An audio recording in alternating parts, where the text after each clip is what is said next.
Oke, baik. Assalamualaikum warahmatullahi wabarakatuh. Sebelumnya, perkenalkan nama saya Widi Nuraini, mahasiswa aquaculture dengan NIU 514095. Di sini, saya akan menjelaskan scale up budidaya Nanochloropsis sp.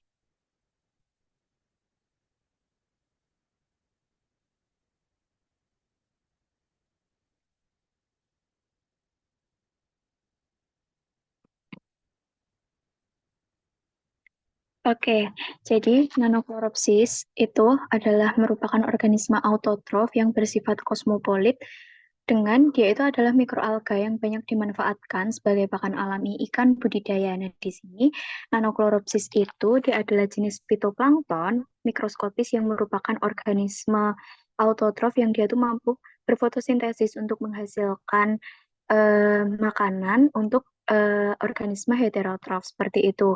Nah, apa sih yang dimaksud dengan kosmopolit?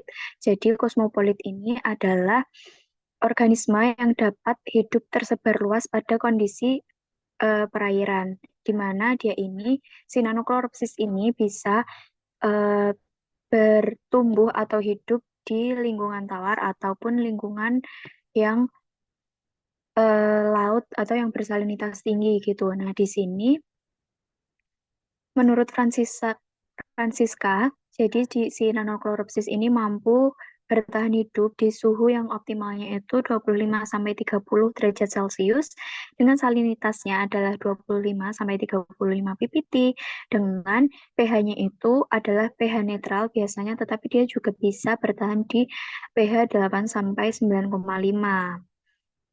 Nah, di sini si Nanochloropsis juga mampu hidup di lingkungan yang bersalinitas dari 0-35 ppt. Oke, nextnya adalah klasifikasi dari Nanochloropsis sp. Jadi di sini Nanochloropsis itu berasal dari kingdom Chromista dengan dia ini berasal dari filum Heteroconthophyta dengan kelasnya adalah Eustigmatopiceae dengan ordo Eustigmatales.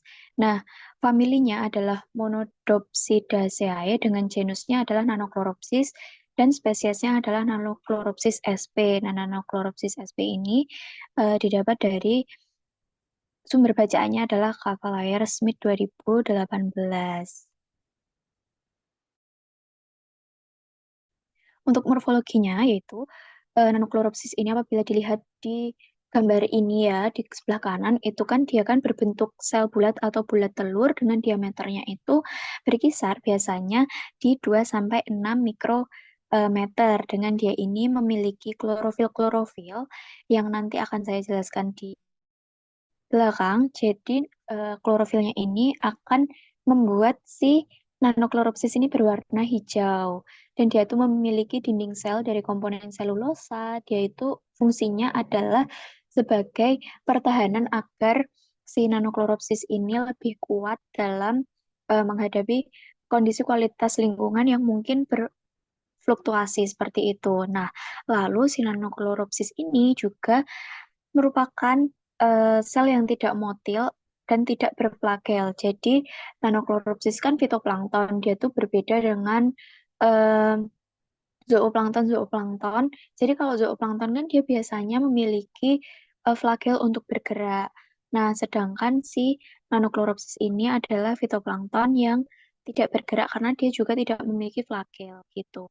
Nah, di sini juga terdapat beberapa bagian di sebelah kanan yaitu morfologi dari nanochloropsis yaitu ada retikulum endoplasma kloroplas, terus juga ada lamela, terus juga ada penghubung antar kloroplas, pembungkus kloroplasnya sebagai dia itu pelindung klorofil yang ada di kloroplas tersebut. Lalu juga ada mitokondria, terus juga ada pembungkus kloroplas dan retikulum endoplasma kloroplas seperti itu. Oke, nextnya kita akan membahas kandungan nutrisi dari nanochloropsis. Jadi si nanochloropsis ini kan dia banyak digunakan sebagai pakan alami buat larva ikan atau udang gitu. Nah, kenapa sih kok dia tuh banyak eh, dimanfaatkan sebagai pakan alami gitu.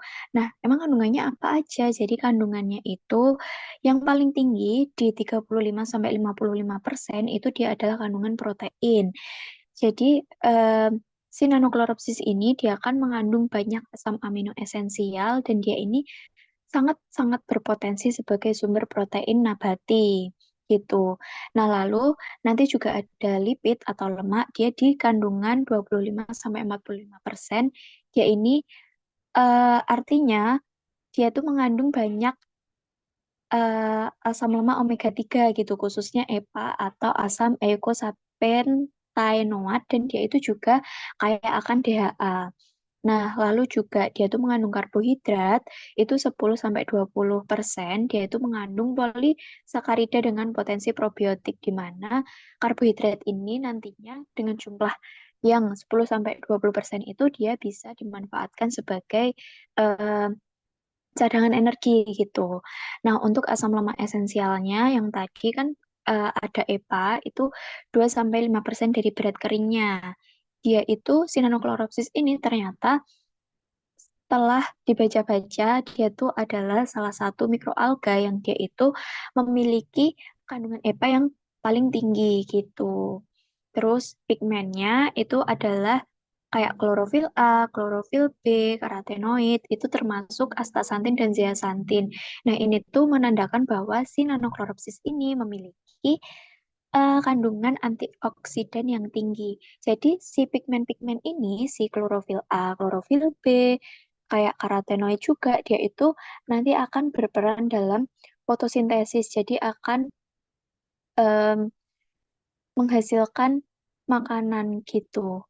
Nah, terus juga ada mineral, yaitu ada Fe atau zat besi, terus ada magnesium, terus ada zinc, dan lain sebagainya. Nah, itu biasanya kandungan mineral yang dia itu juga bergantung pada kondisi dalam media kulturnya. Jadi, dalam media kulturnya itu nanti bakal ada sumber-sumber eh, mineral gitu untuk asupan mineral si nanochloropsis juga biar dia juga kaya mineral.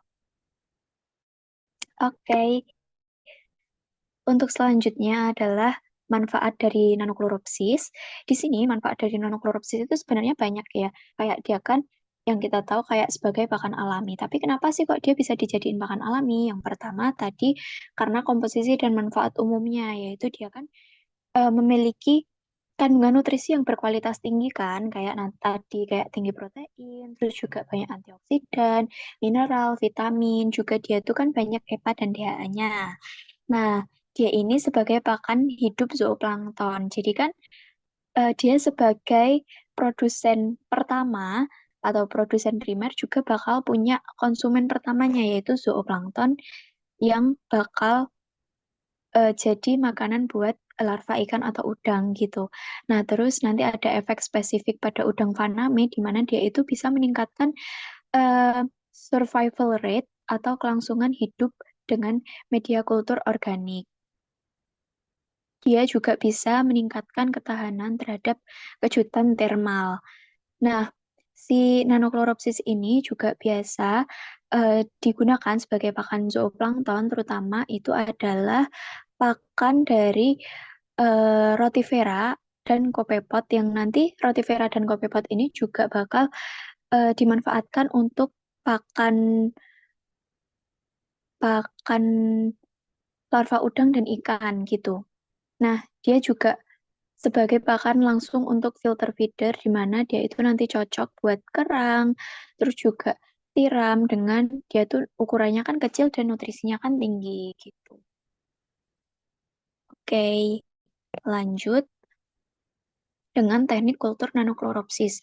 Jadi, utamanya si teknik kultur dalam nanochloropsis ini kan seperti yang kita tahu ya, kayak nanochloropsis itu dibudidayakan dalam skala bertingkat atau kultur bertingkat itu nanti di kultur massal dan kultur skala lab. Jadi nanti dimulai dari kultur skala lab itu kultur kecil, skala kecil dan nanti kultur massal. Di mana kultur massalnya ini nanti ada sistem batch culture dan sistem pengenceran. Oke, dimulai dari kultur bertingkat dulu. Jadi kultur bertingkat ini dia berasal dari kultur dari volume 20 liter dulu yang diberi starter 10 liter. Jadi kan itu kan kayak eh, kultur yang sedikit-sedikit gitu dengan kalau kultur skala lab itu dengan lingkungan yang terkontrol kayak antara suhu, pH, salinitasnya, terus juga dia itu nanti juga bakal pakai air laut yang steril, bak yang steril, udah diberi disinfeksi, terus juga kayak pemupukan, kayak gitu-gitu. Terus juga nanti ada pencahayaan yang terkontrol, dia itu untuk memastikan bahwa si nanoklorofsis ini dapat berfotosintesis dengan baik, seperti itu. Nah, di sini untuk kultur masalnya biasanya dilakukan pada wadah yang bervolumenya itu 100 liter.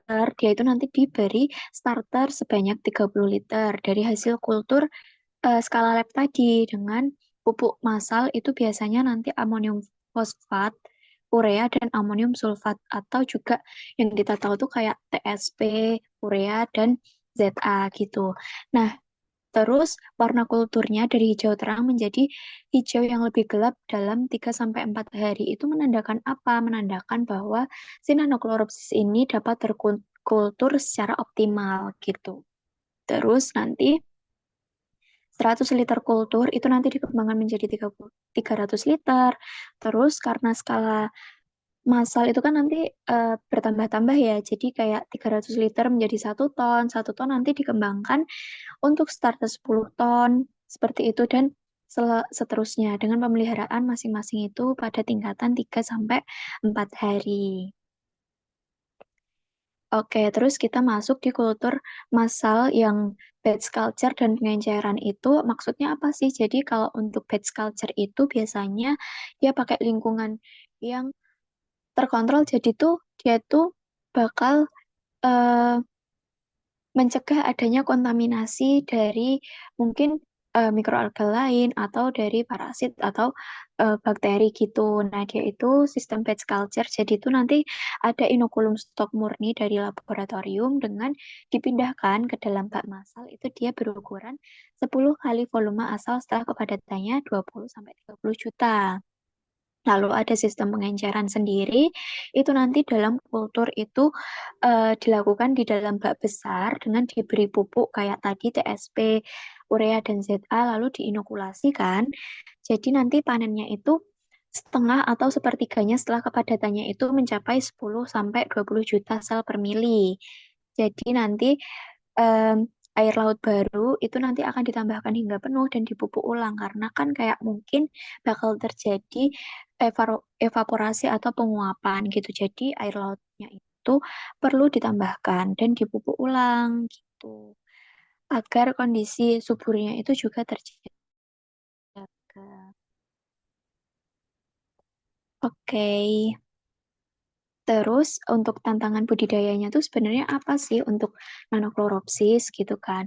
Jadi tantangan budidaya untuk nanokloropsis itu ada beberapa ya, kayak misal kebutuhan nutrisi nanokloropsisnya itu sendiri. Kayak tadi dia kan butuh kayak fosfor, nitrogen, dan elemen mikro kayak zat besi dan magnesium yang tepat untuk mendukung pertumbuhan optimal si nanokloropsis itu. Dengan nanti kan kita juga melakukan kontrol kondisi lingkungan kayak karena ya kualitas air tuh juga sangat berpengaruh gitu loh kayak pH, suhu, salinitas, terus juga intensitas pencahayaannya itu tuh bakal pengaruh banget di laju pertumbuhannya dan hasil biomasa nanokloropsis itu sendiri gitu.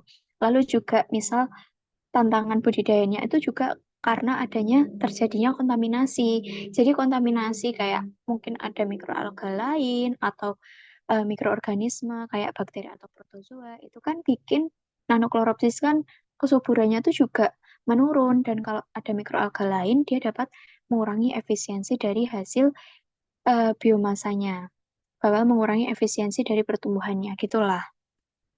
Nah, terus juga ada teknologi dan infrastruktur. Biasanya kan kita kan juga butuh kayak teknologi yang memadai nih, kayak adanya fotobioreaktor, terus juga aerasi untuk oksigen atau pemasukan oksigen, penyuplai oksigen dalam dia tuh mendukung pertumbuhannya dan juga pencahayaan yang memadai.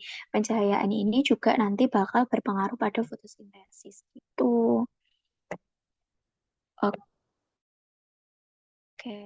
terus ada aplikasi Nanochloropsis sp. Jadi aplikasi dalam aquaculture itu kan sebagai pakan zooplankton seperti yang sudah dijelaskan sebelumnya bahwa dia tuh biasanya bakal dimakan oleh rotivera atau copepod yang nanti rotivera atau copepod ini juga bakal dimanfaatkan untuk pakan alami larva ikan dan udang gitu. Nah, terus dia tuh juga bisa bahan pakan buatan dengan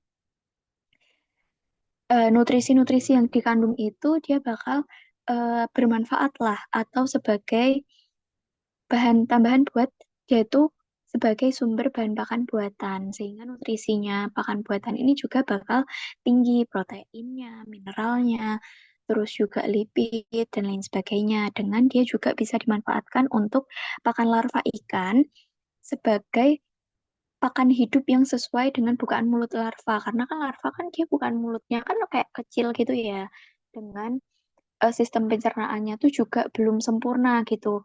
Makanya si Nanochloropsis ini banyak dimanfaatkan karena dia sesuai dengan bukaan mulut larva, terus juga mudah dalam dicerna, dan dia itu mendukung pembentukan organ larva ikan dengan nutrisi-nutrisi yang dikandung.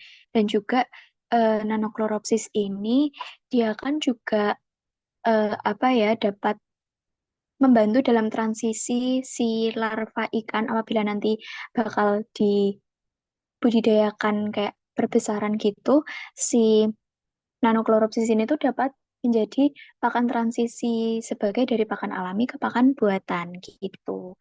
Dan dia kan juga mudah dalam dikultur, terus juga mudah dalam dibudidayakan. Jadi buat penyuplai bahan-bahan pakan alami itu dia sangat sangat sangat mungkin kayak direkomendasikan gitu loh karena banyak keunggulan-keunggulannya seperti itu. Oke. Nah, ini adalah daftar pustaka yang saya gunakan di materi nanochloropsis budidaya scale up dan ya sudah, terima kasih. Jadi sekian dari saya. Apabila terdapat kekurangan atau kesalahan dalam menjelaskan, saya mohon maaf yang sebesar-besarnya. Saya Widi Nuraini, pamit undur diri. Wabillahi taufiq wal hidayah. Wassalamualaikum warahmatullahi wabarakatuh. Terima kasih semuanya dan Bu Desi.